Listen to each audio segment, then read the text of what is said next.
मित्रों, इस्लाम एक ऐसा धर्म जिसके बारे में लोगों के बीच कई ऐसे सवाल हैं जिनका ठोस जवाब आज तक नहीं मिला। क्या आपको पता है कि इस्लाम धर्म में क्यों लोगों को दफनाया जाता है? क्यों हिंदुओं की तरह इनका दाह संस्कार नहीं होता? आखिर क्यों मांसाहार खाना इनके लिए इतना जरूरी होता है? और क्यों भाई बहन आपस में ही शादी कर लेते हैं? क्या है इस धर्म की असली सच्चाई? इन सभी सवालों के जवाब जानने के लिए चलिए आपको ले चलते हैं आज इस्लाम धर्म के रहस्यों से भरी उस गली में जहां से खोदकर हमने ये जवाब निकाले हैं। सबसे पहले जानते हैं मित्रों कि आखिर इस्लाम धर्म आया कहां से। दरअसल इस सवाल का जवाब जानने के लिए हमें रामायण की एक कथा पर गौर करना होगा। रामायण काल में जब श्री राम और उनकी सेना ने रावण के साथ ही सभी राक्षसों का वध कर दिया, तब सिर्फ शूर्पणखा का ही वध नहीं किया गया था, बल्कि लक्ष्मण जी ने युद्ध से पहले उसकी नाक जरूर काट दी थी, जिसके बाद से ही शूर्पणखा अपने चेहरे पर कपड़े से छुपाकर रखती थी। रावण की मृत्यु के बाद शूर्पणखा राक्षसों के गुरु शुक्राचार्य के पास चली गई और जंगल में उन्हीं के आश्रम में रहने लगी। राक्षसों का वंश खत्म ना हो, इसलिए शुक्राचार्य ने शिवजी की आराधना की और शिवजी शिवलिंग के रूप में वहां पर प्रकट हो गए। तभी महादेव ने अपने स्वरूप शिवलिंग को शुक्राचार्य को देते हुए कहा कि जिस दिन कोई हिंदू इस शिवलिंग पर गंगा जल चढ़ा देगा, उस दिन राक्षसों का नाश हो जाएगा। तब तक जो राक्षसों का वंश है इसी तरह से चलता रहेगा। अब शुक्राचार्य चाहते थे कि कोई भी हिंदू उस शिवलिंग तक ना पहुंचे और राक्षसों का वंश कभी खत्म ही ना हो।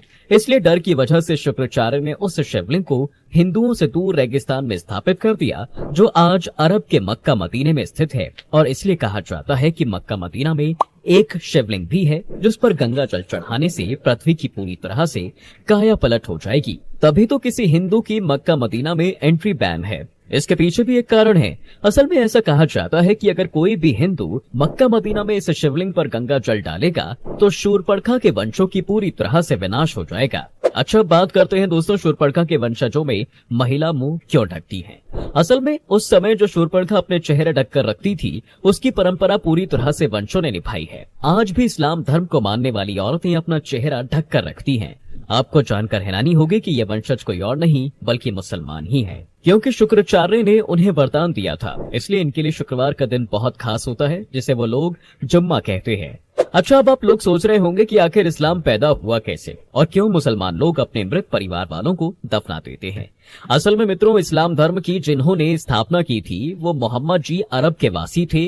और ये तो आप सभी जानते होंगे कि अरब रेगिस्तान से भरा हुआ है। दूर दूर तक वहाँ एक भी पेड़ नहीं दिखाई देते। जंगल तो बहुत बड़ी बात है, इसलिए वहाँ पर लोगों के मरने के बाद जलाने के लिए लकड़ियां ना होने की वजह से मृत शरीर को जमीन में दफनाया जाता था। और ये अब उनके वंश के लोगों के लिए एक परंपरा के रूप में बन गई, जिसे लोग फॉलो करते आ रहे हैं।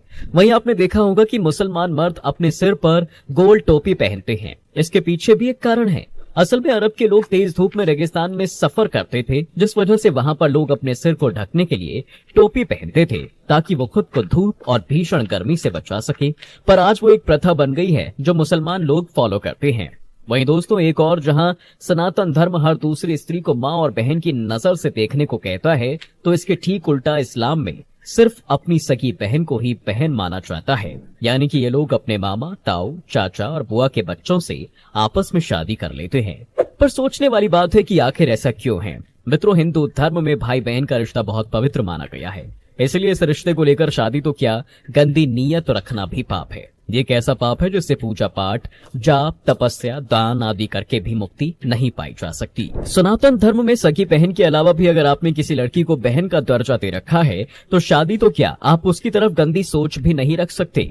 वहीं इस्लाम में कुछ ऐसा है भी नहीं। यही वजह है कि वो लोग अपने कजिन्स यानी कि बुआ और ताऊ की लड़की से भी शादी कर लेते हैं, क्योंकि मुसलमानों के धर्म में ये कहा गया है कि एक ही माँ की कोख से जन्मे लड़का लड़की ही भाई बहन है। इसके अलावा वो किसी भी लड़की से निकाह करें, इसमें कोई बुराई नहीं है। लेकिन मित्रों, हिंदू धर्म की यही तो खासियत है। उसमें हर स्त्री को सम्मान की नजरों से देखने की सीख दी जाती है। हमारा धर्म हमें ये सीख देता है कि सिर्फ अपनी बहन ही बहन नहीं होती, बल्कि हर दूसरी स्त्री को बहन की नजर से ही देखना चाहिए। और जो लोग ऐसा नहीं करते हैं उन्हें अपमान तो झेलना पड़ता ही है, साथ ही चरित्र और परवरिश पर भी उंगली उठने लगती है।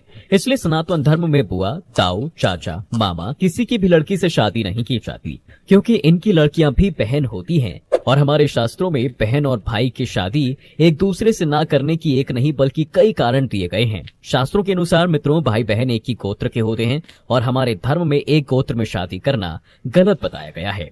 ऐसा कहा जाता है कि एक गोत्र में शादी वाले दंपत्ति की संतान के अंदर कुछ न कुछ कमी जरूर आ जाती है, इसलिए कभी भी एक गोत्र में शादी नहीं करनी चाहिए।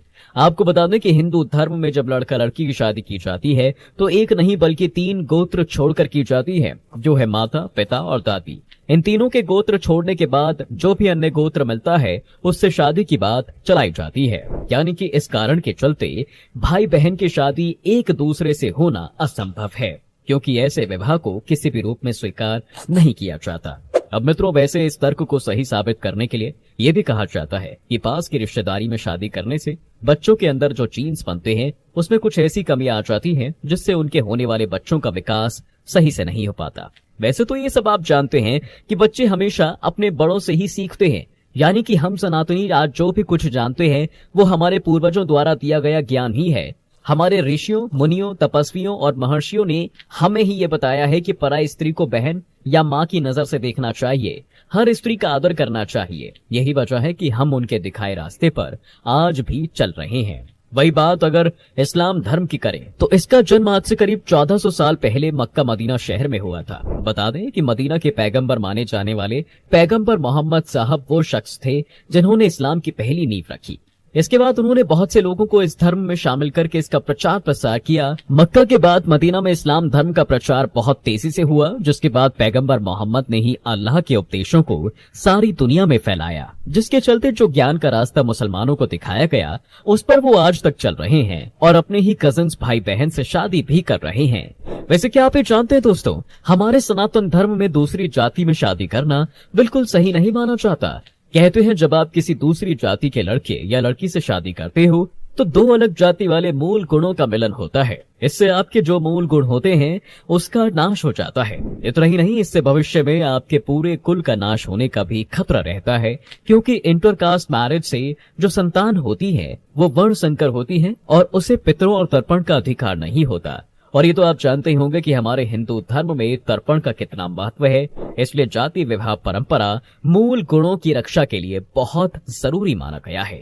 अच्छा दोस्तों, क्या आप ये जानते हैं कि एक भविष्यवाणी की माने तो बहुत जल्द पूरी दुनिया में सिर्फ सनातन धर्म ही रहेगा। असल में इस शताब्दी के महान भविष्यवक्ता ने कहा था कि भारत में सनातनी सभ्यता की जो लहर उठेगी उसमें सारी दुनिया समा जाएगी। उसकी आध्यात्मिक शक्ति के आगे हर कोई अपना शीश झुकाएगा। इतना ही नहीं, सारी दुनिया में सिर्फ सनातनियों का ही डंका बजेगा। वैसे देखा जाए तो आज ऐसा हो भी रहा है। फ्रांस के फेमस भविष्यवक्ता नॉस्ट्रेडेमस ने भी अपनी बुक सेंचुरी में ये लिखा है कि चांद पर आधारित रहने वाले धर्म सागर के नाम वाले धर्म के आगे नहीं टिक पाएंगे। इतना ही नहीं, उन्होंने ये भी कहा है कि सागर के नाम वाला धर्म बहुत तेजी से आगे बढ़ेगा। बता दें, चांद पर निर्भर रहने वाला धर्म कोई और नहीं बल्कि मुस्लिम धर्म ही है। इतना ही नहीं, धरती पर जितने भी सागर हैं उसमें से सिर्फ हिंद महासागर के नाम पर केवल एक ही धर्म है और वो है हिंदू धर्म। दरअसल सनातन का मतलब ही शाश्वत है, यानी कि वो जो हमेशा से रहा हो और जो हमेशा रहेगा ही, जिसके आदि अंत का किसी को पता नहीं।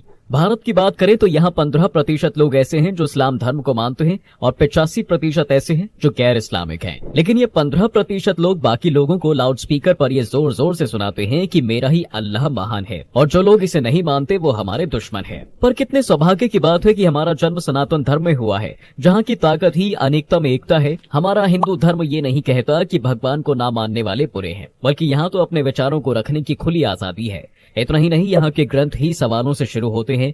यही वजह है कि उनमें जिंदगी के सारे जवाब भी छिपे हुए हैं। हिंदू धर्म अपनी मान्यताएं किसी पर थोपता नहीं है मित्रों। यही वजह है कि यहाँ भगवान शिव के उतने ही भक्त हैं जितने श्री कृष्ण और हनुमान जी के। ऐसी कई खबरें आई हैं जिसमें ये देखा गया है कि गैर इस्लामिक लोगों को इस्लाम धर्म जबरदस्ती कबूल कराया गया। लेकिन वो लोग ये बात भूल जाते हैं कि जब समय बदलेगा तो वो लोग वापस सनातन धर्म को मानने लगेंगे, क्योंकि ये वही धर्म है जो आदिकाल से संसार में वास कर रहा है और इंसान अपनी जड़ें कभी नहीं भूलता। उसे डरा धमकाकर अपनी बात मनवाई तो जा सकती है, पर सिर्फ कुछ समय के लिए। हिंदू धर्म की सबसे खास बात यह है मित्रों कि वे संसार की हर चीज में भगवान को देखते हैं। कहते हैं यहाँ का कण कण शंकर है। यहाँ की नदी, पहाड़, फूल, फल, पेड़ पौधे, यहाँ तक कि हर इंसान में भगवान है। अब जरा सोचिए कि ऐसी विचारधारा रखने वाले सनातन धर्म से भला कौन प्रभावित नहीं होगा। यही वजह है कि जैसे जैसे लोगों में जागरूकता बढ़ रही है, वैसे वैसे वो सिर्फ हमारे देश के लोग ही नहीं बल्कि विदेशी लोग भी हिंदू धर्म के प्रति प्रभावित हो रहे हैं, उसे अपना रहे हैं। उन लोगों को अफसोस होता है कि क्योंकि उनके पूर्वजों ने पहले गलत धर्म को अपनाया। आपको बता दें कि मित्रों, ऐसे कई जाने माने लोग हैं जिन्होंने अपना धर्म छोड़कर हिंदू धर्म को अपनाया है। शिया वक्फ बोर्ड के चेयरमैन वसीम रिजवी ने अपना धर्म छोड़कर सनातन धर्म को अपनाया और जितेंद्र नारायण त्यागी बन गए। इतना ही नहीं, पाकिस्तानी लेखक अनवर शेख अनिरुद्ध जैन बन गए। वादक आशीष खान से देव शर्मा हो गए। और तो और इस लिस्ट में हॉलीवुड अभिनेत्री जूलिया वार्ड का नाम भी आता है। कहा जाता है कि जूलिया सनातन धर्म से बहुत प्रभावित हुई थी। ऐसे ही ना जाने कितने लोग हैं जो हर साल इस्लाम और ईसाई धर्म को छोड़कर हिंदू धर्म की शरण में आ रहे हैं। ऐसे में हम अपने धर्म पर गर्व क्यों ना करें। पूरे विश्व की बात की जाए तो 52 ऐसे देश हैं जहां अच्छी खासी संख्या में हिंदू धर्म के लोग रहते हैं। इसमें Australia, America, Canada, Russia, Ukraine और दक्षिण कोरिया जैसे कई देश शामिल हैं। इन देशों के ज्यादातर लोग ये मानने लगे हैं कि उनके पूर्वज सनातनी ही थे। ऐसे में जो लोग हिंदू होते हुए भी खुद पर गर्व नहीं करते, उन्हें खुद पर शर्म जरूर आनी चाहिए। आपको जानकर हैरानी होगी, लेकिन भगवान गणेश की सबसे ऊंची प्रतिमा हमारे देश भारत में नहीं है बल्कि थाईलैंड में है। इतना ही नहीं, भगवान शिव की सबसे ऊंची मूर्ति दक्षिण अफ्रीका में रखी गई है। विश्व के सबसे बड़े मुस्लिम देश की बात करें तो इंडोनेशिया का नाम सबसे ऊपर आता है। पर क्या आप ये जानते हैं कि इंडोनेशिया के पूर्वी जामा में एक माउंट ब्रोमो ज्वालामुखी है। कहते हैं कि इसके मुख्य रूप पर गणेश जी की एक प्रतिमा रखी हुई है।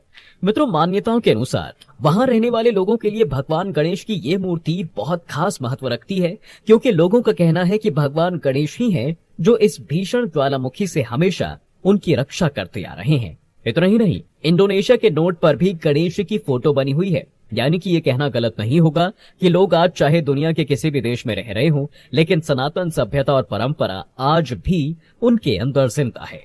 पूर्वजों द्वारा विरासत में मिली इस सभ्यता और परंपरा को बचाने के लिए हम सबको एक साथ मिलकर सनातन सभ्यता के प्रति खुद को समर्पित करना होगा।